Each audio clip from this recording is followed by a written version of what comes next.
dito ay mainit daw. So alam na natin kung bakit mainit. Ito nga yung unit, pina-off natin sa baba para malaman kung alin yung unit. So hindi gumagana yung fan motor. Itong kanyang cooling fan, check natin. Ayan, nagtawag na yung ating kasama.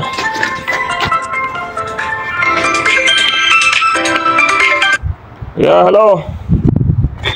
Yeah, may minutes on. Can you on again?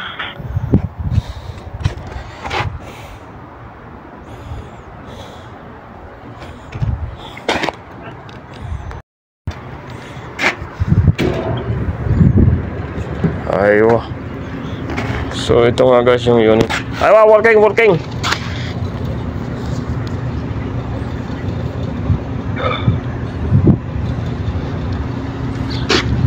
Kelas close.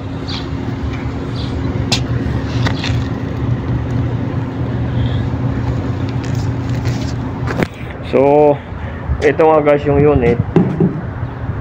Buksan natin para malaman natin kung ano yung dahilan na bakit hindi umandar yung isang cooling fan motor. So ito yung ating tool bag, mga gamit. Ayan. Ayan, so yun guys, nakita natin wala namang mga tornilyo ito. Yung pan niya, umagat na yung pan, putol na din. So isa na guys sa dahilan na yan kaya hindi umandar o hindi lumamig yung AC. Pero i-check natin kung saka ito nag-trip na din ito. Ayan, wala nang power ngayon, naka-trip siya dahil nasira yung isang compressor. Maaaring ito yun. Ayan, to. Sige, check natin kung may voltahe na.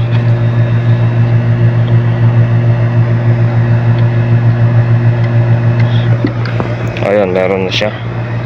Yeah, heb. So may voltahe na guys. Check natin, i-push nga natin to kung gagana. Ito yung kanyang terminal, sunog. You check before this one, Mavi? Check cooling, Mavi. This good. This one. Cooling? Good. Yeah, good. Cold? Cold? Yeah. So okay itong isa. This one, Paulo. Malamig. So this one a problem. Because trip. Take the model. Okay. And the other one is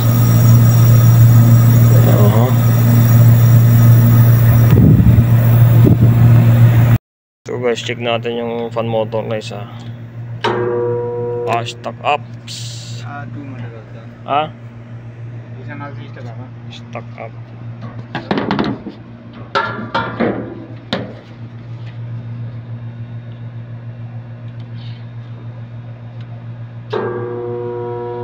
Stuck up.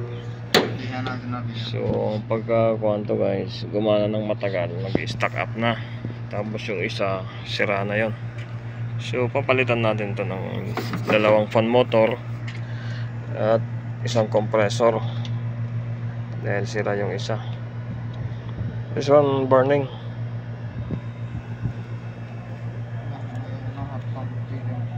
No preyon. Kalas.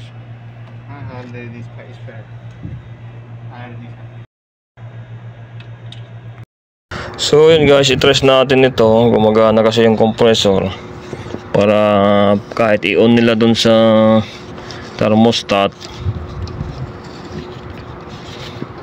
hindi under yung compressor dahil wala na siyang pan baka madamay pa. So tanggalin natin dito.